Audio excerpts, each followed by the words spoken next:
So one thing that you got a lot of press for here as of late was your commentary on the games and their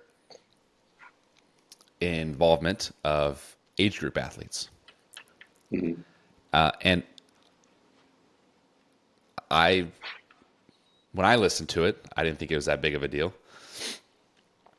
And then I broke the golden rule, which was never go in the comments section. And I just scrolled through for about 10 minutes because you could keep going after 10 minutes. And there were a breadth of comments regarding some positive, some negative, some I just don't cares. But it was interesting to me how passionate, we'll use that word, people are around this topic of including age groups at the CrossFit Games. And just to be clear, not deleting them in any way, shape, or form, but Mhm. simply providing a platform in Madison on the competition floor that specific weekend with or alongside the professional athletes. And it was interesting to me because I had read I believe you shared a story regarding a comment that David made a while back about age groups and his vision. And the reality was what you said really wasn't a new thought. It Mhm. was kind of just one that was, we'll call it regurgitated or better put, brought to the surface. Yeah. You know what? The way the way I saw the post on Savan's social media page on his IG page, I was like, yeah, I can see why everyone's up in arms. But even on Savan's podcast, when I started my train of thought, I was very open to Savan's thoughts, and it made me in that moment say, you know what? I think that's a better solution. Like what Savan said, I thought was good, better than what I said. Um, and then you know, I don't mind that what the post is sent out there is, created this conversation. I really don't mind that at all. I don't mind people's opinion, you know. And if I think that for some reason someone has a better opinion than I do, I'll actually straight up say, yeah, I think that's correct. You know, there's a lot of the comments, like the subject of the comments were about the CrossFit season. Hmm. Uh, the subject that was being asked was about the CrossFit Games, not the CrossFit Games season. Like, I totally understand how much money age group, and a lot of this was very specific to like above the age of 35. I know, from 35 and up, that's the vast majority, you know, and when I say majority, like individuals included and teams, vast majority of signups. Like, I understand how much money is, like, we can do the math if I really wanted to take the time to break it down, or someone else could do it. All I was simply saying is, I don't, now this is the part I don't know. In terms of cost, you know, the extra days that CrossFit has to be out there for that week is what I'm saying. Yeah. Um, we don't know that answer, but I do know this is, um, you know, there can be, like every other sport, a lot more attention just put on one uh, group of individuals. Just like, and then this is the like the next thought of what it led to was, and I had a conversation with another masters athlete in my DMs that were you know he's been to the games multiple times and won the games multiple times as well. I told him, I said, look, I've coached so many age group athletes. Uh, I know firsthand what it's like to sit there and see like 30 people in the stands. It's like, if what we did was just simply separated the two from, the age group from the CrossFit Games in Madison, uh, during, when they're actually trying to find the fittest person in the world, if we just separate those two, maybe we can create something bigger than what's already there, where, and I was okay with saying that I was initially wrong on the Savant podcast, saying like, hey, after semifinals, like they're good, like they don't need to do anything else after that. Um, and so I was an initial thought. It's not what I think now. It's like we can give them their own. It doesn't have to be just 10. It could be 20 or 30 or 40 of the top athletes. All those comments in there that were saying, I watch Masters. I've only come for the Masters. I only come. Great. That's awesome. Let's There's make that nothing bigger, wrong with, right? yeah, let's just do it better. Let's do it bigger. Because if you only come for the Masters at the CrossFit Games, then you know what I know when I say there's literally only 30 people out here. And then, and here's the crazy part is like, I'll use Sam Briggs as an example. Sam Briggs, the one year that she was in like her age group division, the year prior to that, she was at the games, right? And she did well enough to be like, I don't know, top 20 maybe.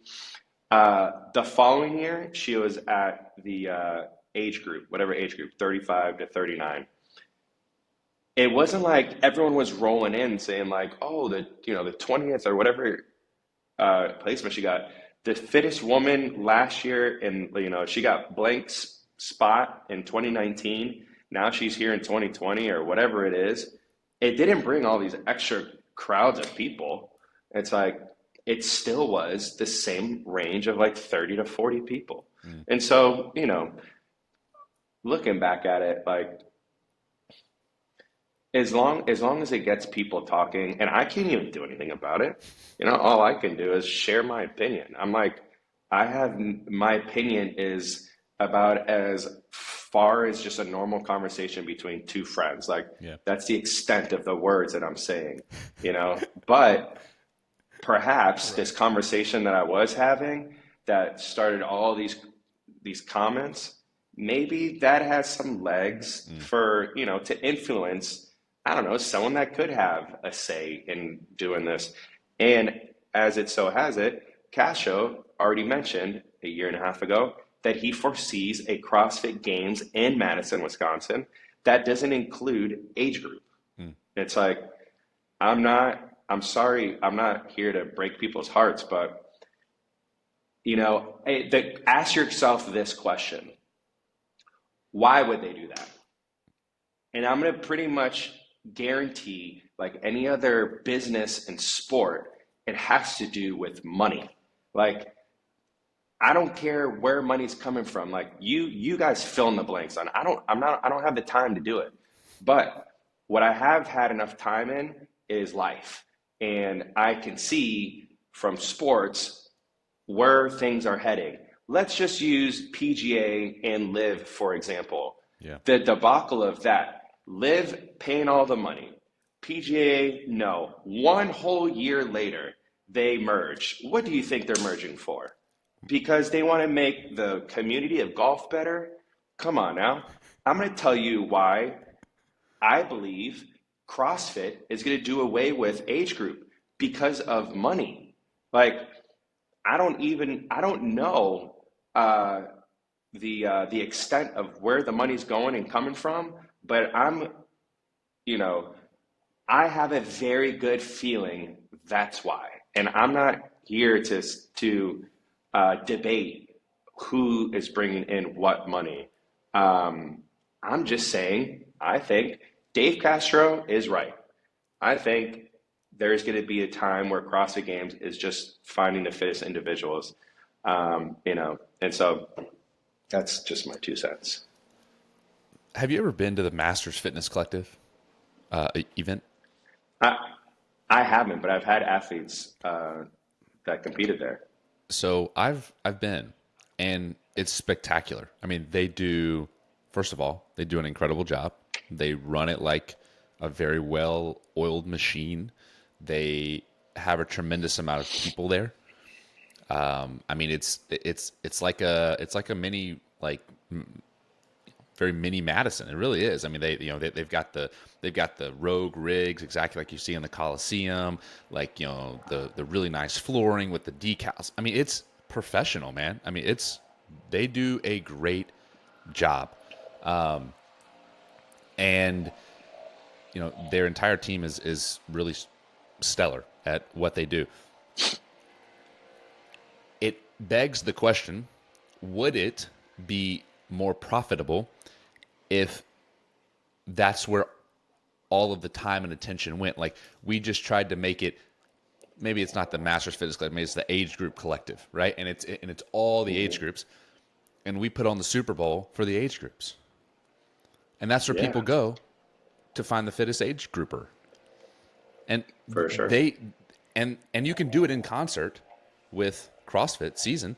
You still do the Open, you still do the quarterfinals, and then once it comes in person, this third party that partners with CrossFit takes over, and they run it, and they do it big, and they make the mini Madison, and they do all the things that support and celebrate and give these people the platform that they deserve for their hard work. And I don't think either of us are saying Yeah. that should be taken away. I think we're on the same page, which is, let's make it even bigger, let's make it even better, and let's put the sole focus on these guys and gals that deserve it. I couldn't agree more.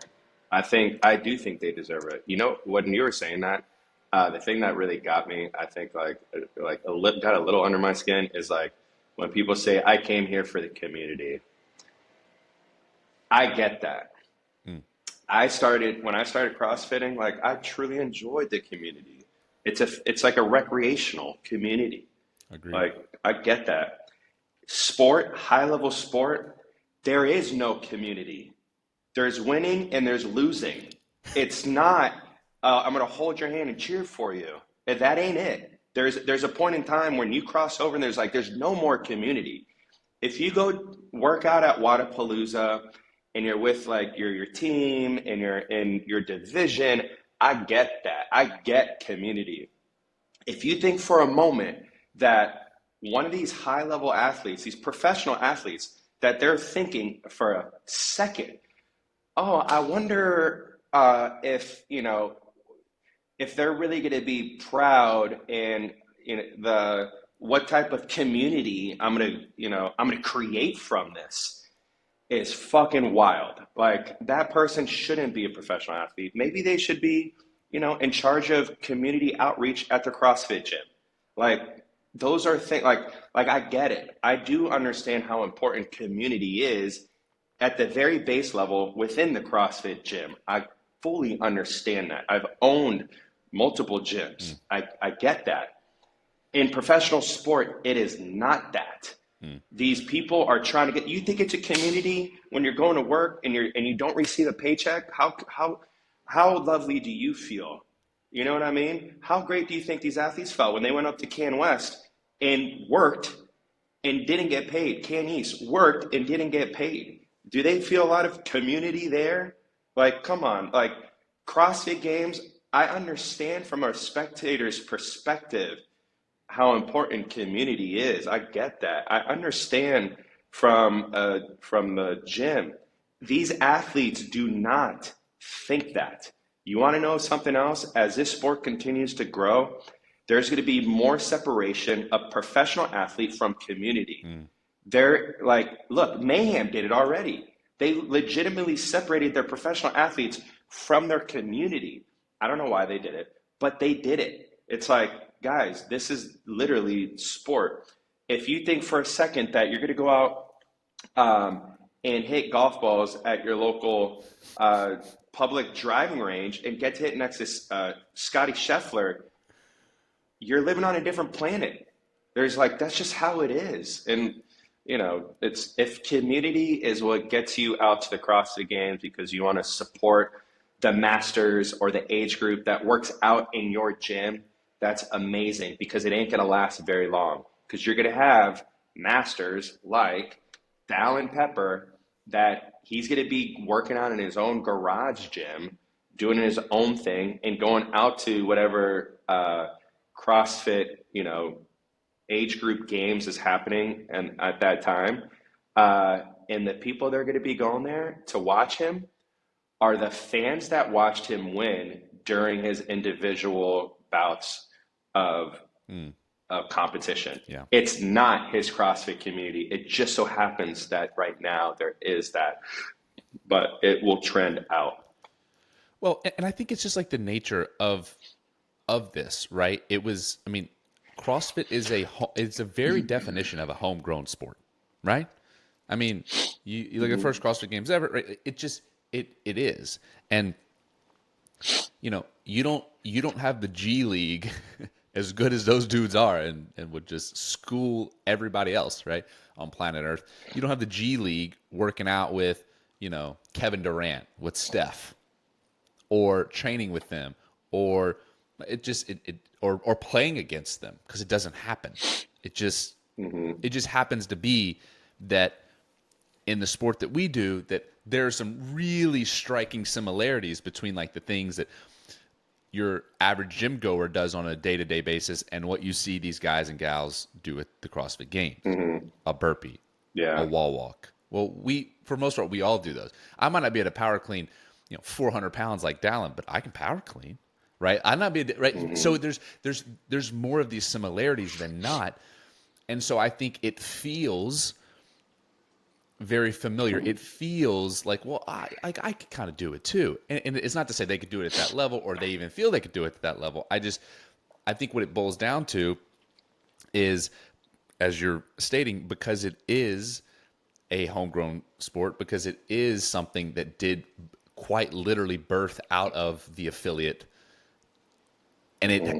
it really, we haven't grown past that, at least not yet. And I'm not saying we should or we shouldn't. All I'm saying is that the sport has a long way to grow. And a part of growing is, let's call it what it is, monetizing the people that garner the most eyeballs. There is a reason Mm-hmm. why there are more people standing on the tee box or around the tee box when Tiger Woods tees up than there will ever be when Jimmy tees up. Because at Jimmy's Yeah. teeing up, it's just, his buddy, Bill. That's it. Yeah. But when Tiger I tees hate up, to say it, it's different. for sure. I hate to say it too, but when Tigers is playing on the Master Tour, it's not going to be as many. It That's might so true. be, the next phenomenon that everyone's loving at that time. But man, right, like think about this, man. If Michael Jordan were to come back and just play like I don't know, an exhibition game Yeah, with the Bulls, you're gonna have everyone that knew of Jordan that shows up for Jordan. of course. And then everyone that didn't follow Jordan could care less. Yeah. Like they're talking about their person, I don't know, like the LeBron James, right? Uh, it's just that's just how it goes. Like people are forgotten Mm. unless they have that like emotional tie to that one thing, that one person that they looked up to in sport. Mm. So that's just how it is. And these all right. So the funny part is, um, I had a handful of other like professional athletes that reached out and it was like, yeah, I agree. Like I agree. The CrossFit Games should be just for the uh, I'm saying professional athletes, not in a way to say like these masters aren't professional athletes, but the CrossFit Games are for the professional athletes, the individual athletes. It's like someone wrote to me and said, I don't maybe I don't know who it was. I don't know if it was you or not. They said if they were to take away the age group, do they still have the CrossFit Games?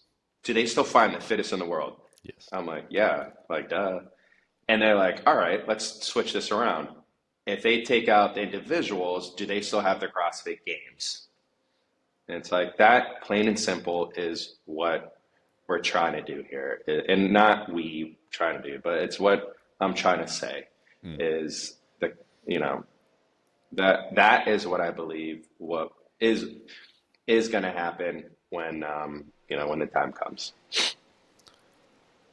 So I know we only have a few more minutes before we have to jump off here, but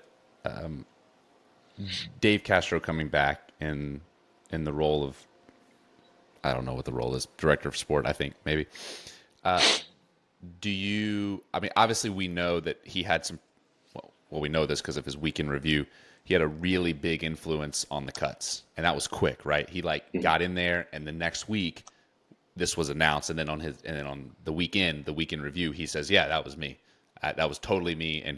And he says verbatim, "If I hadn't been this role, this wouldn't have happened." They had one cut, I believe is what he said. Plan. He said it was very minor. Mhm. With that being said, would that lead you to believe that the programming is going to be more influenced Dave-esque or Dave style what we've seen previous years versus maybe what we've seen the past year with Boz? Mhm. The From my vantage point, the Castro is the like the the guy that is organizing the orchestra, Okay. and then Bosman is the maestro, right? So Castro's like, you have to be here at this time. This needs to end at that time. It needs to be constructed like this. It needs to look like this. Boz is out there being like, this is the workout that I'm going to do. Hmm. This is how I plan for it to be. This is the energy system. This is the strength system. This is the time. The monostructural, Right. whatever it is. Hmm. And Castro's like, okay, let me take this and like just put it in a way that like makes sense, Hmm. so that there's little to no, uh, you know, um, I guess like not obstacles in the way, but there's little to no like mishaps, Hmm. right? That's the way I see it. Is Cash shows the guy is to make sure that everything's run smooth, Hmm. right? From a fan's perspective, it looks like this. It flows like this. It looks cool. Like he's also going to be the guy that is that personality that you kind of like hate him, but when he's gone, you need him back to like make things fun and interesting. He's Batman. And then yeah, and then I think Boz is still that role of Boz, where it's like Boz is in control of the programming. I think Boz, if he's not doing already, should lean on Castro and be like, hey, these are my thoughts. Like, these are the programs. Is there ways to make this better? Like, edit, but don't scrap. You know what I Mm. mean? Because then it just becomes this thought of like, you're just doing my job now. Now, That's good. I don't I don't know I don't know Castro at all, and I barely like I just met Boz this past year. But what I do sometimes to a fault is I put trust in the people that are leading. Mm. Maybe because I don't have an option. I can either have trust and start something that's a little bit more open and positive, or I can have distrust and just make things a little chaotic. And I'm on the side of, if I have someone that's a leader, if I have someone that I have to look up to and listen to, and I don't know them at all as far as like business or personal stuff, immediately I'm like, I gotta trust them. That's good. That's just how it's gonna be. And I'm going to find a way to get my athletes through that week, to make sure that one, they're fair, everything's done fairly, and I think like the PFAA with Brent Fikowski leading that, I think he has a very good plan of action for how he intends on things to be very fair for the athletes. Number two is to make sure that my athletes are prepared as much as possible for the event at hand. Mm. And that just means strategizing and planning. That's all that means. And just make sure that my athletes are upholding the standards of professionalism, right? Mm. Respectful athletes, They're there on time. Uh, they're not a distraction, right? These are all things that that will allow the ship to like float smoothly through a week that sometimes can get hella rocky. Not knowing how things are going to be done, what things need to be changed as far as like the events go, right? Sometimes due to weather, things just happen that are out of our control, but we got to find the next best like move. And so, I like that Castro's back. I really do. There's a lot of experience back there. The dude literally started the CrossFit Games by himself. Literally. That feat in it of itself is so amazing. Like it blows my mind the amount of responsibility that's thrown on a human's shoulders to be able to do that. Take take the Super Bowl of fitness out of a ranch and in such a short period of time, make it the spectacle that it is, and at the same time, find the fittest in the world. It's a little crazy, but I trust him. Yeah. Well, man, thank you for your time. I'm glad we got to talk about one of the more hot topics right now with age groups ahead of just a few short weeks ahead of Madison. I'm sure this will be a nice little touch. Yeah. A follow-up a follow-up soapbox for those that were chomping at the bit to hear more from you. My favorite comment was, "I used to like this guy." I was like, I love it. That was my favorite comment on there. I used to like this guy. I was like, man, social media is a wild, wild place.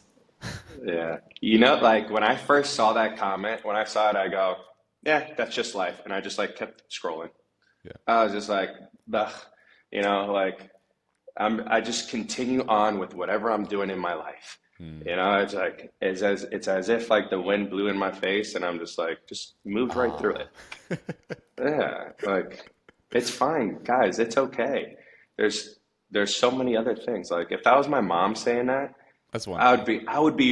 be really hurt, man. I would be like, oh God, you know. But it's a comment on social media. For someone you're never going to meet. Like there's so many more important things I got to get through my day with that a comment is not going to affect me one way or another unless it's from someone that I truly admire. Yeah. Yeah. So, Yeah. It's, yeah, I always, it's like buying or selling stocks, it's like, and, and whatever you put your, attention into is what you put your stock into. And I think that's like such a wise thing to say and a wise, I don't know, move on your part, because I think it's just really easy to almost be whimsical in the way that we or where we place our attention. And sometimes I don't even think we know that we're placing it in that arena or in that space. And then all of a sudden we're like, fuck, why am I so stressed out? And it's like, well, shit, my attention's in 48 different places. I always think about that image of like distraction as a torture technique when they tie each of your limbs to a different horse and they allow it to run 4 different directions. That's what distraction is. And I think about that in my life all the time, is what horses am I attaching myself to? And to your point, where am I giving my attention? So I appreciate that. mm-hmm. Thanks for your time, man. Sure, man. Yeah. Anytime you can have my time. Whenever time is available. Asterisks, check my schedule first. All right, man. Have a good one. Thank you. We'll talk soon. All right.